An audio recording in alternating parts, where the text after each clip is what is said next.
grew up watching things like Ghost Whisperer, Beetlejuice, Scream, and so many others, and I've personally seen all the movies on this list, so you know that this one is gonna be a good list.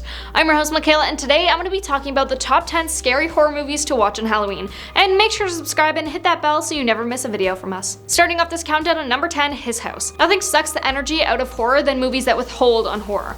Movies can scare audiences in a variety of ways, of course, but at the very least, a horror movie can be scary instead of messing around. Remy Weeks' His House doesn't mess around.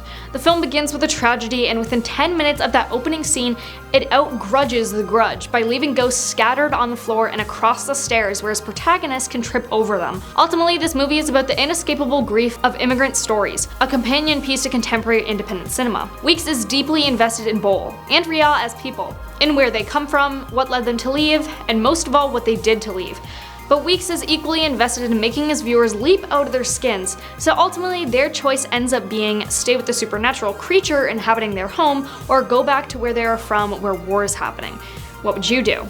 If you're looking for a movie to give you the chills this Halloween, then you should for sure watch this one. Number 9, The Conjuring. James Wan has staked out a place among the modern masters of horror, directing films like Saw, Dead Silence, Insidious, and this inspired by true events Chiller based on the experiences of real-life paranormal investigators Ed and Lorraine Warren.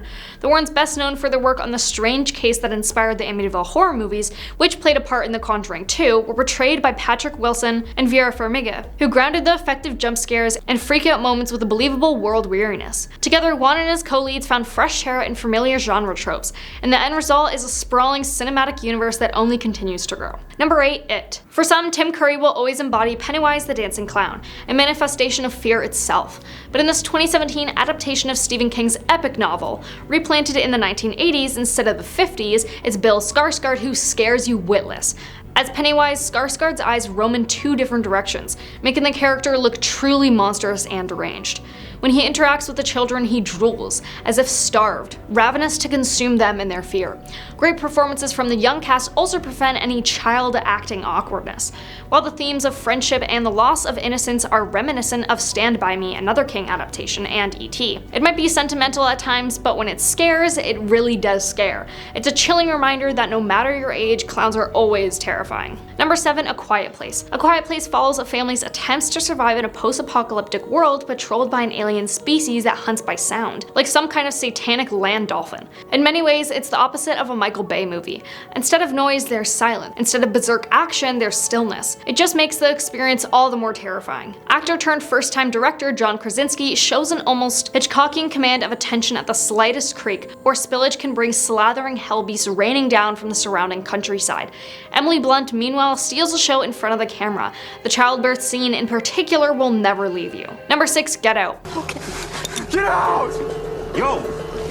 Yo, chill, man. Get out! Horror films at their best are when fear stems from the human condition itself. It's what makes Jordan Peele's Get Out one of the most essential cinematic outings in recent memory. Starring British actor Daniel Kaluuya as Chris, a photographer accompanying his white girlfriend, Williams, for a weekend with her parents that turns sour. The film's terror comes from the mirror it holds up to society's continuing threat of racism. Utilizing the horror trope of isolated suburbs, Peele subverts expectations, distinctively carving out a new niche in the genre that's equal parts horror, comedy, and social commentary. Halfway at number 5, 1BR. In the middle of a horrifying housing crisis, 1BR holds up a mirror to the isolation and desperation crushing the greater population of Los Angeles. Hollywood and the surrounding areas may be viewed globally as a home for rich people, but the majority of Los Angeles County lives closer to the poverty line than the shoreline. These extreme levels of impoverishment come with about 24 cults masquerading as subculture, a mortifying picture of codependency, a coerced dismissal of personal rights, and loneliness. Sarah, who recently moved to Los Angeles, needs to find a place to live. She also needs to get into college. Oh, and Sarah needs to figure out how to navigate her uptight boss. She's the blueprint for every mid-20s late bloomer.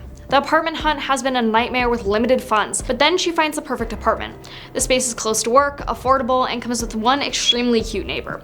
Unfortunately, the property is owned by a cult, obsessed with making a perfect community. Prone to extreme measures, the group, known only as CDE Properties, watches the little colony 24 hours a day. Their tried and true method of converting new tenants includes sleep deprivation, solitary confinement, and threats of extreme pain.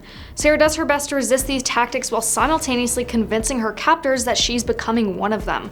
In this feature film debut, writer-director David Moore crafts a chilling survival story in the sun-bleached desert and stark fluorescent lighting of wearisome offices. With incredible performances, a solid twist, and the possibility of a franchise sequel, 1BR aims high. The good news is the film hits a lot of targets. Number 4, Scary Stories to Tell in the Dark. Scary Stories to Tell in the Dark, from the director of Troll Hunter and The Autopsy of Jane Doe, received something of a mixed but straight up response from critics and horror fans, who praised its visual and creature designs, but largely criticized its choice to embark on a "the stories are coming to life" storyline, rather than simply adapting some of the more popular stories from Alvin Schwartz's classic books in a more anthology-based format. It made for an experience that was often compared to the Goosebumps film series, particularly in its approach to bringing younger audiences into the horror genre. How effectively the film actually managed to adapt the infamous illustrations of Stephen Amell is another matter of considerable debate, but you can't really fault the effectiveness of something like The Pale Woman, which is suitably hideous. Number 3, Sinister. Before he joined the MCU in 2016's Doctor Strange, director Scott Derrickson had racked up a few horror films, a couple of which earned cult followings. One of them was a small-scale haunted house possession story about a true crime writer, Ethan Hawke, who moves his wife and kids into a house where a family was murdered, only to discover the new place might already have a rather evil tenant. Writer C. Robert Cargill was reportedly inspired to pen the script based on the nightmare he had after watching The Ring, and the story does share a minor similarity with that film, what with the creepy snuff film angle. But for many who saw it, the dramatic reveals and creepy set pieces far outweighed any recycled genre tropes that might have been present. Plus, there's at least one report out there that says it's the scariest movie ever made, so that must count for something. Number 2, Us. Yes, another Jordan Peele movie, but he has made some good ones. Us is about the mother of a family who finds themselves under the attack of a mysterious group of strangers that are their exact doppelgangers. This movie is great. It has gore, jump scares, twists, mystery, everything. I remember watching this movie back when it first came out, and it had me absolutely terrified. So I would for sure recommend this movie, and oh my gosh, just wait for the twist at the end. Now coming in at number 1, Terrifier 2. A horror film written and directed by Damien Leone follows a resurrected Art the Clown that is looking to terrorize a teenage girl and her younger brother on Halloween night. Now it sounds scary, but doesn't seem too bad, right? Now, as I didn't personally find that one all that scary, there have been reports of people needing to call an ambulance after watching this movie. People throwing up, hyperventilating, and one case of a heart attack. One person shared to Twitter, "My friend passed out and the theater called an ambulance. Highly recommended." However, the extreme reactions sparked the director to tweet out to fans, to everyone saying that the reports of people fainting and puking during screenings of Terrifier 2 is a marketing ploy. I swear on the success of the film, it is not. These reports are 100% legit. I wish we were smart enough to think of that, but then again, we didn't need to. The producer had also shared a warning statement.